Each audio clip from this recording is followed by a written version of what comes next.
Welcome to China Focus. I'm Shelley Zhang. North Korea has threatened the U.S. with a nuclear strike. That's just one of several dire threats that's come from the North in the last few weeks. They've said that they were in a state of war with South Korea, that they would restart their nuclear reactor, and they even threatened to strike the U.S. mainland, Guam or Hawaii. Here today to talk about this issue, we have Stephan Haggard. He's the professor of Korea-Pacific Studies at the University of California, San Diego.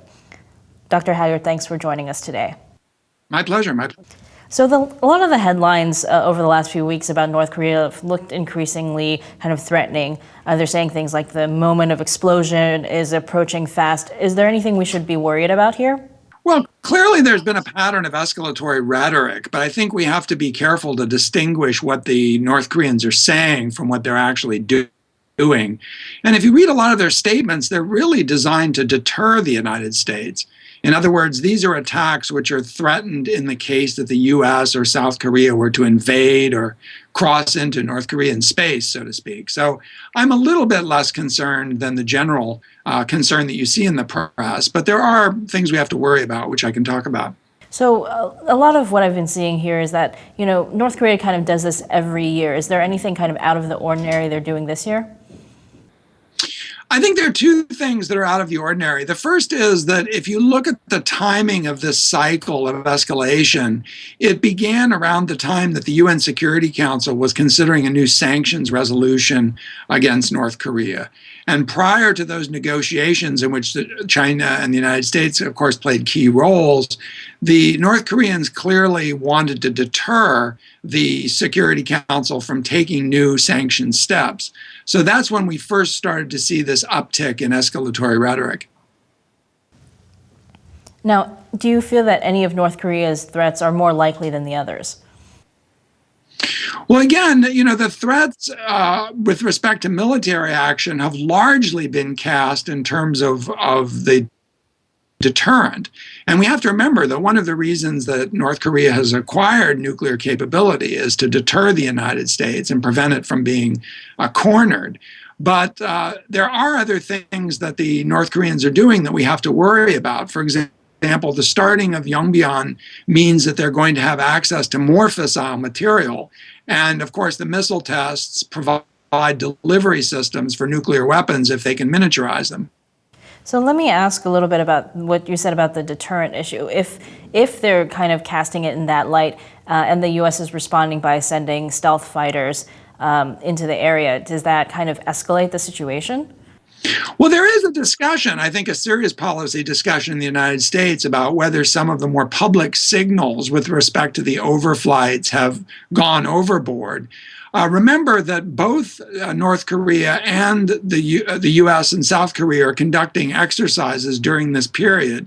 It's called the Winter Training Cycle in North Korea, and it's Foal Eagle in the South. And a lot of the actions that we've seen over the last several weeks are actually routine parts of those exercises, and on both sides.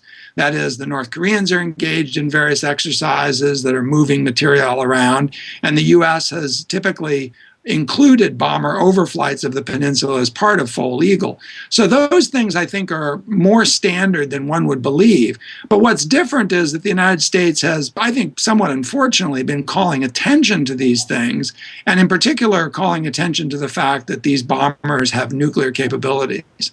So I want to kind of turn from the military side to talk about something else that's been going on with the Kaesong industrial complex, where North Korea has threatened to basically shut it down. And they've talked about it before, but now they've stopped people from South Korea going over to that complex, and they're also pulling out workers. Does that signal that they're more serious about this than previously?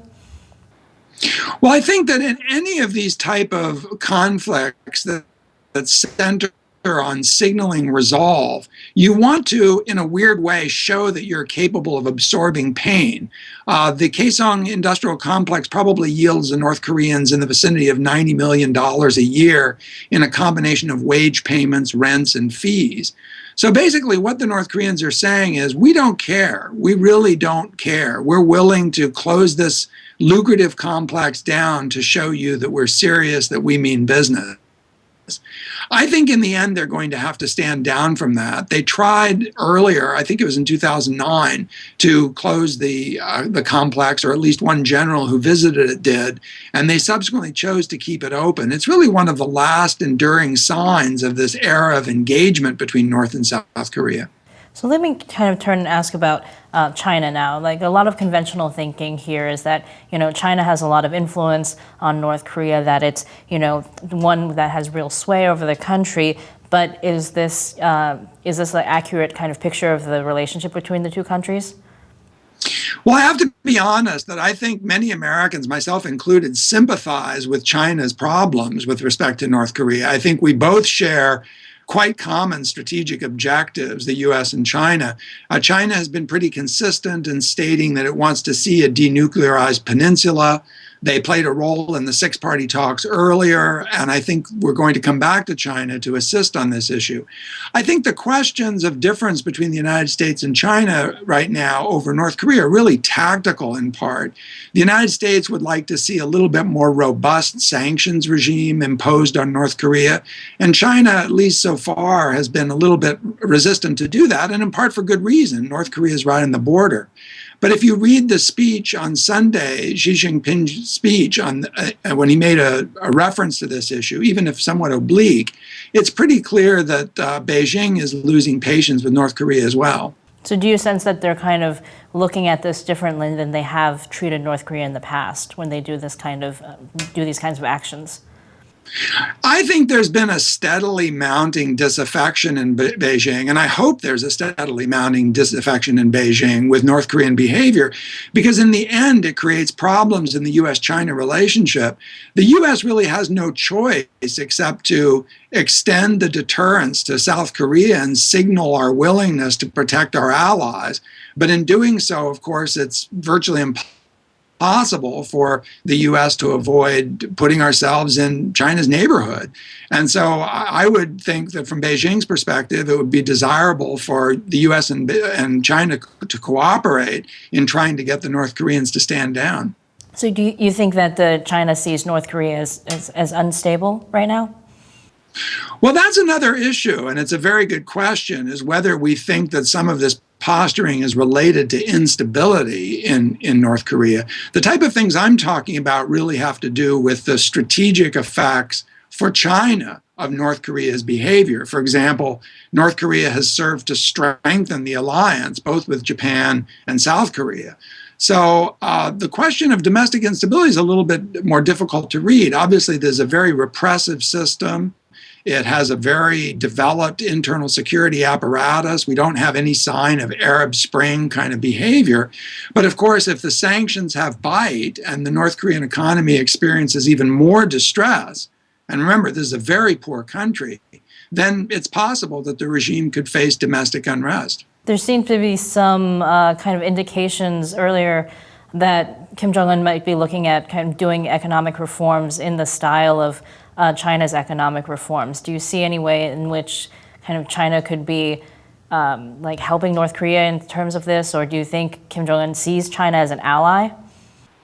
Well, I can tell you honestly that almost all American observers would be thrilled if North Korea moved in the direction of pursuing reforms along China's line. I mean, that's really what we all want to see. And I think that Beijing has made an effort to use its strategy of engagement and investment with North Korea as a way of strengthening more reformist voices in North Korea. The problem is that the strategy just so far hasn't worked. Now, last week, the North Korean regime announced a new strategic line in which they would try to attempt economic reform while simultaneously developing their nuclear capability. And I think to most observers in the United States, that seems like a non-starter. It seems like a kind of contradictory policy stance to try to do these two things at once. So let me ask about, do you think that China is losing any leverage over North Korea? Well, look, again, I just want to emphasize, a lot of Americans sympathize with the difficulties China has in trying to deal with North Korea. I think that China actually has quite substantial leverage over North Korea if it chooses to exercise it. But the problem is that exercising that kind of leverage is going to take some extremely tough actions. For example, North Korea is very dependent on Chinese shipments of fuel. If China were to choose to cut off fuel supplies to North Korea, I think that would be a game changer. But of course, with North Korea sitting right on the border, China has legitimate concerns about the stability of the country. So China just faces very difficult policy choices. Now, how should the U.S. be responding, both to China and to North Korea? Well, I think with respect to China, it's just important for the United States to underline to China that we have a shared and common interest in the denuclearization of the Korean Peninsula. This is not something that the United States wants to see. This is not a way of asserting the pivot in Asia or challenging China. To the contrary, we would like to cooperate with China on seeing this issue resolved. And with respect to North Korea, I think the one thing that the United States has to continue to restate and to reiterate is that if North Korea is willing to take the strategic decision to forego its nuclear program, that the United States is open to serious negotiations on a whole host of issues of interest to North Korea, including ending the armistice, reaching a peace regime, economic reconstruction. All those things can be on the table. But right now, I think there's not much willingness in Washington to engage in a discussion if the North Koreans are saying that nuclear weapons are here to stay. So at this point, is the ball mainly in North Korea's court, or is there something that the U.S. or China could do to change the situation? Well, I think all the parties have to work together, and obviously China and the U.S. are crucial along with South Korea. And I think that if the United States and China can cooperate on reaching a set of coordinated measures that involve a little bit more forward statement on the part of the United States, a reiteration of its willingness to negotiate. And then the diplomacy, the tough diplomacy is really between Beijing and Pyongyang, because China has to really deliver the message to Pyongyang that its behavior is really not in China's strategic interest. And I interpret, and I think others in the United States interpreted the Xi Jinping speech of Sunday as trying to send that message that this is really something that is not in the region's interest nor in China's interest to see North Korea pursue this nuclear course. Well, Dr. Haggard, thank you for joining us today to talk about this issue. My pleasure. It's an important one. And thank you for watching. For more on this and other issues in China, join us at NTD.TV.